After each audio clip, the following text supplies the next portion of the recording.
Kasih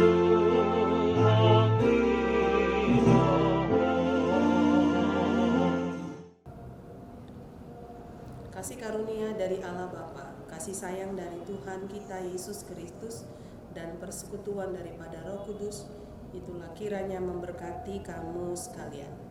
Amin. Shalom, selamat pagi.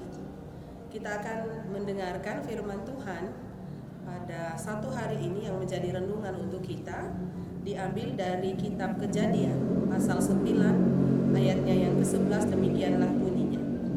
Maka kuadakan perjanjianku dengan kamu, bahwa sejak ini tidak ada yang hidup yang akan dilenyapkan oleh air bah lagi, dan tidak akan ada lagi air bah untuk memusnahkan bumi. Demikianlah firman Tuhan.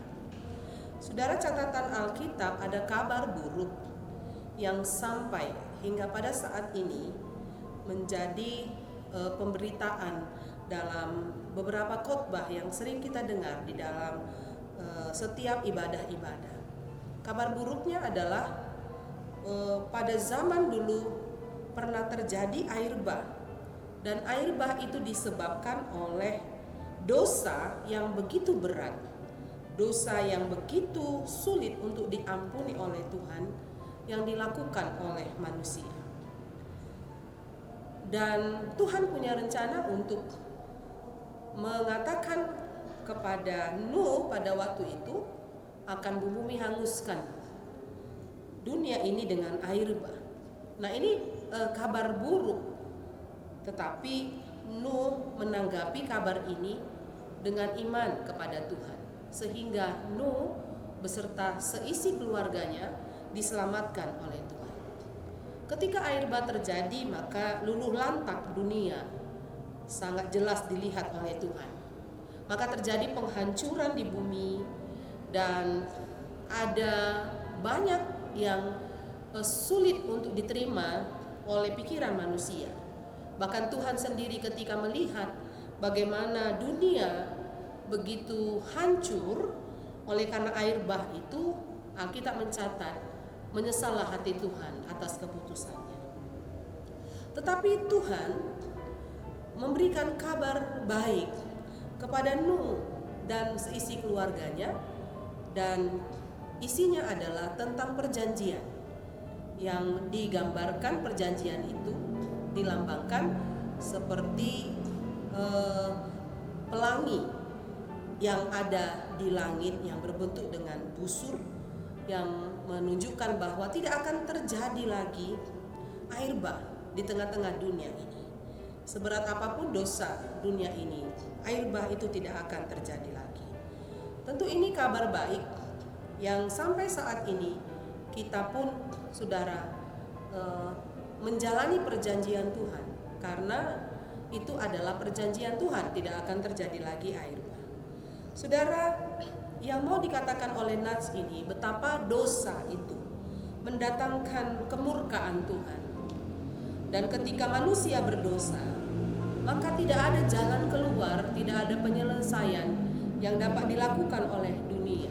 Karena itu kabar baiknya adalah untuk menyelesaikan dosa dunia ini, maka Tuhan melakukan perjanjian.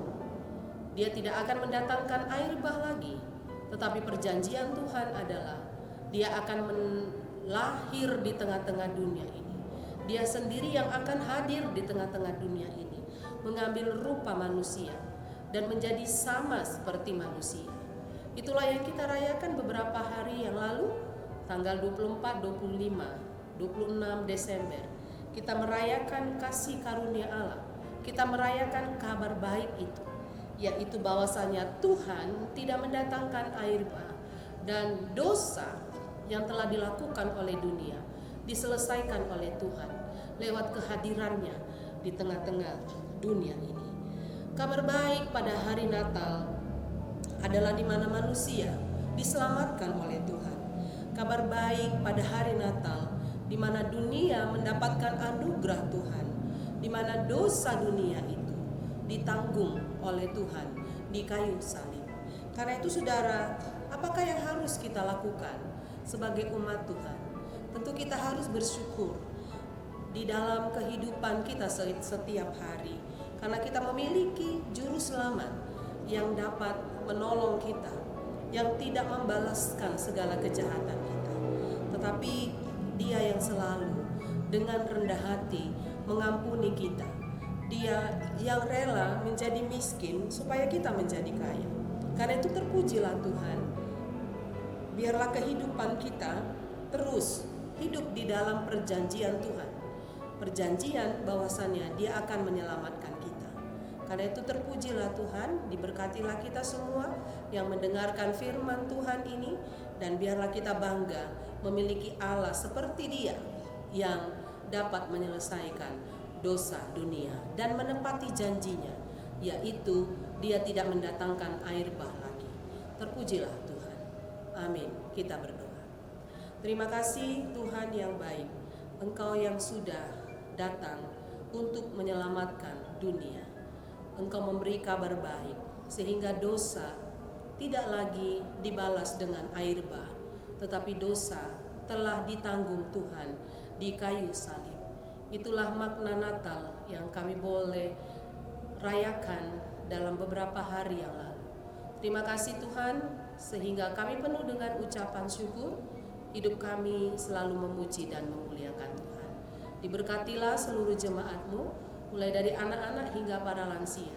Hidup dalam perjanjian Tuhan, hidup dalam syukur setiap hari, mensyukuri rahmat Tuhan yang besar, mensyukuri janji Tuhan, memberkati kami semua. Dengarkan doa kami, dalam Yesus Kristus kami berdoa dan mengucap syukur. Amin. Selamat pagi, selamat kita beraktivitas.